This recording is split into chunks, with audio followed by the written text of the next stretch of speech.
Beraz, Elixe naiz, irakaslea naiz, baina orain mediateka batean lan egiten dut, liburu zain gisa. Eta liburu bat baino gehiago, idatzi dut beste batzuekin, eta gaur aurkeztuko dugu. Ez beni Antxona, Arriogokin naiz, hemen berean lan egin dut hainbat urtez ikasen, eta guai itzultzailean enekondu, eta beraz Elixerekin liburu hori idatzi dugu. Lor deitzen naiz, marrazkilari naiz eta marrazkiak egin ditut. Orain eranen dugu nola sortu dugun liburu hori. Beraz, hastapenean nik ideiak ditut, hor Antxonekin aipatzen ditut. Berak erraten du, hori ontsa, hori ez, eztabaidatzen dugu, batzuetan ez gira ados, mokokatzen gira, pixka bat. Eta gero idazten dut zerbait, baina ni lor bezala eskualdun berria naiz, beraz batzuetan ene euskara maila ez da hain ona. Beraz gero testua Antxoni pasatzen diot, eta gero hor zure lana. Ara beraz, nik hartuzen dut zirriborro hori eta euskara batuaren arabera idazten dut, euskara batuaz, baina iparaldeko kutsu batekin, dena den hori da erabiltzen dugun euskara, beraz, molde naturalean egiten da hori. Eta, idazten duten aldi berean, Elixek irakurtzen du ere, berriz, komentatzen dugu, eta lana hola aintzinatzen doa. Testua ikasi eman arte eta gero ikasek egiten du bere zuzenketa eta hobekuntza lana. Testuaren aldetik. Eta gero testua egin eta marrazkiak lantzen ditugu. Beraz, hasteko marrazki edaia batzuk zerrendatzen ditugu.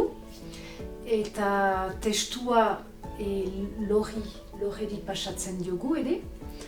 Eta gero lor zure lana egiten duzu.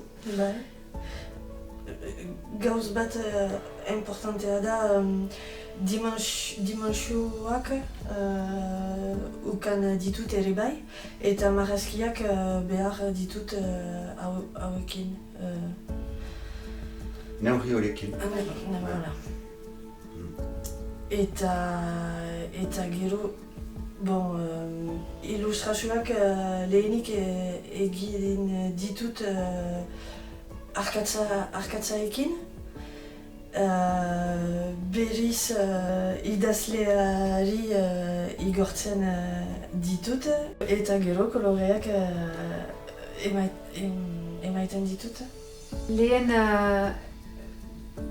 marrazkiak edo ziliburuak jasotzen ditugulaik. Batzuetan bada detaile bat, ez gira sobera ados edo nahi hor aipatzen dugu eta proposatzen diogu lorredi ere behar bada aldatzea. Eta beti baietz erraten du.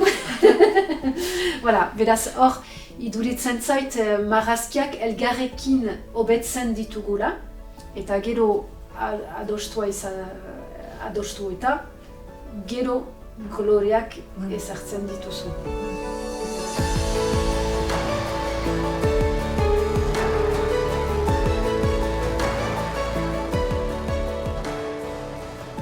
Nik badut zerbait buruan, eta berak beste zerbait egiten du, normal den bezala, eta beste zerbait ekartzen du, beste kutsu bat, beste kolore bat, eta hor liburuari hainitz gehitzen dio, iduritzen zain.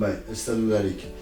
Testua soilik balitz, marrazki gabe, balio anitzez gutxiago luke. Marrazkiek berek ekartzen diote balio erantzi bat, dudarik gabe. Intza eta Tomas sail bat da, izan da lehen titulu bat, sorginaren sekretua. Gaurkoa da laminaren iturria eta izanen dela beste bat, tituloa ez dakigu oino, ez dugu erabaki oino, baina 3. titulu bat izanen da.